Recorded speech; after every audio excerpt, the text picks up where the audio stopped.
Hey RUNNATV, my name's Russ Cook. I'm an ultra endurance athlete, mostly known for running across continents. In 2023 and 2024, I ran the entire length of Africa. 2025, I ran the length of New Zealand. But 2026 for me, trying to get as fast as I can. So I'm here this weekend in New York. I'm gonna run a marathon, set a bit of a baseline, see where I'm at, see how much training I've got to do over the next 6 months with Runna. The weather's looking a little bit choppy this weekend. It's a little bit windy, but we're gonna give it a good wallop anyway.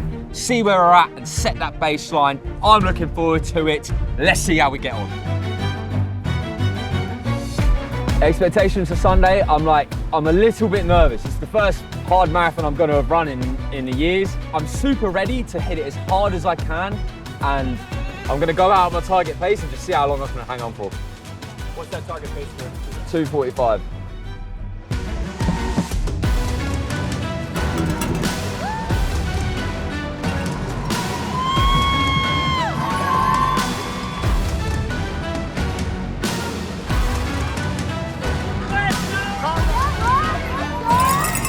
Come on, mate, push! Come on, push! Go on, mate! Yes, mate, go on!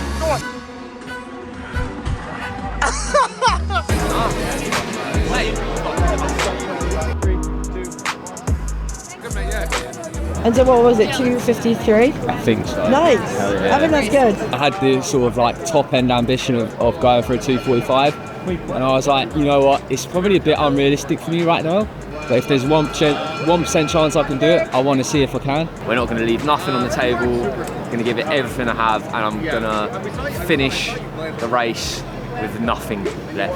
I've got big ambitions for London, a lot of time to chop off in 6 months. Let's see what happens. I'm leaving New York with a baseline. Now it's time to get to training. It's all guns blazing to get as fast a time as possible for London.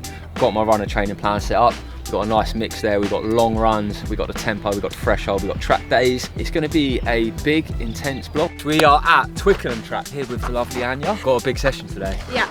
I'm going to be coaching Russ through his runner interval workout today. To boost your ceiling, that top end speed, you need to be getting your heart rate up. The best way to build fitness is you've got to work both your energy systems, your anaerobic and your aerobic. Your aerobic is the long, steady stuff. Your anaerobic is like zone 5, max balls to the walls. Yeah. And so today, that's exactly what this is. We have a 4K warm up, and then the meat of the session is 4 by 1200 meters at a 3:15 per kilometer pace into 400 meters into 3 flat pace. Oh, it's brutal. It is. Like I feel like you're a cart horse. You're gonna have like the aerobic engine, yeah. But let's see about your top end speed. Let's do, well, we're gonna find out, aren't we? 3, 2, 1. Let's go. It's a common misconception that marathon runners don't need to prioritise interval workouts, but that's a myth. Running fast improves our running economy, our speed endurance, and our VO2 max. Nice, that's 81. I think he's on pace, averaged. Through, strong to the finish. Smashed it. That was really good. So in the middle, got it about right at the end. Don't talk to me, just catch your breath, you're fine. We'll see what we can do. Yeah, nice. 400 meter rep here. Nice, Russ, let's go! Smashed it. That's rapido. Yeah, this next 1200 meter, comparably, is going to feel a whole lot slower than that 400 meter rep. Good, because that 400 meter rep felt like death.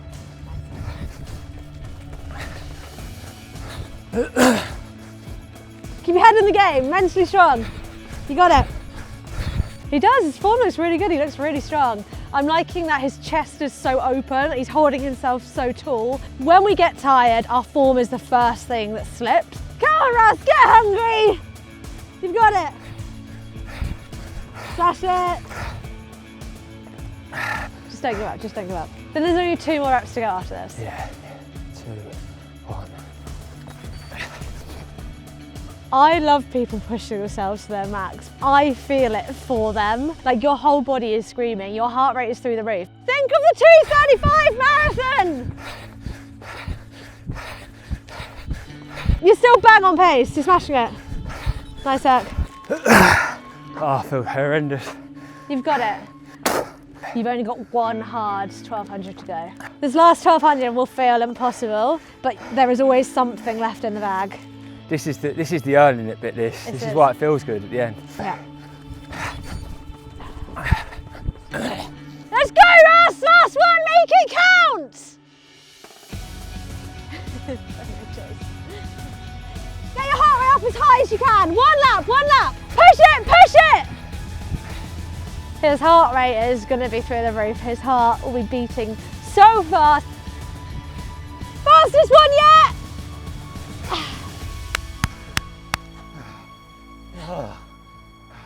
Oh yeah. You really smashed that. I could tell that how much effort you had to put into that. Yeah. No, that's just a very humbling sport. Sure. You were within all your pace ranges.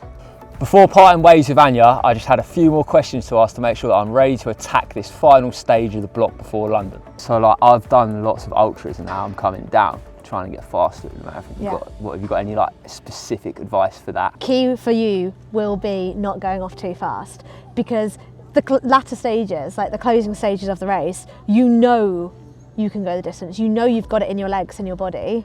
So as long as you haven't burnt all your matches early on, you'll be able to grit your teeth for that last bit. It's meant to be hard. It's not meant to be easy. That's a good build though. Yeah. That's a good vlog. And this will be the real crunch point, your peak weeks, where your body is most tired, so much fatigue in your legs, so much cumulative mileage. It will feel really hard at this point, but it will get easier, and that's what the taper's for. You'll start to freshen up. You've just got to think like one last push for this like long run coming up. Yeah. This would have been one of the hardest track sessions you've done, and you completely nailed it. You're doing all the right things. You've just got to keep going for those like last few workouts, and then your body will absorb all the training, and it's hard work done. Nice. So with Anya's help and 16 weeks of training, the only thing left to do was give it my absolute all on race day. Okay, we've arrived in London. I am feeling ferocious. My goal is a 2:35. Let's have it.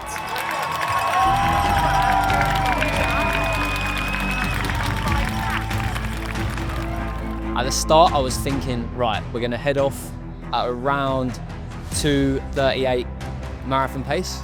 3 kilometers in, my heart rate was just way high, which was quite surprising to me. I knew pretty much at that point I was either in for a really, really tough day, or I just wasn't gonna be able to get the goal time today. Kilometer 10, I stopped in the toilet for lost 3 minutes.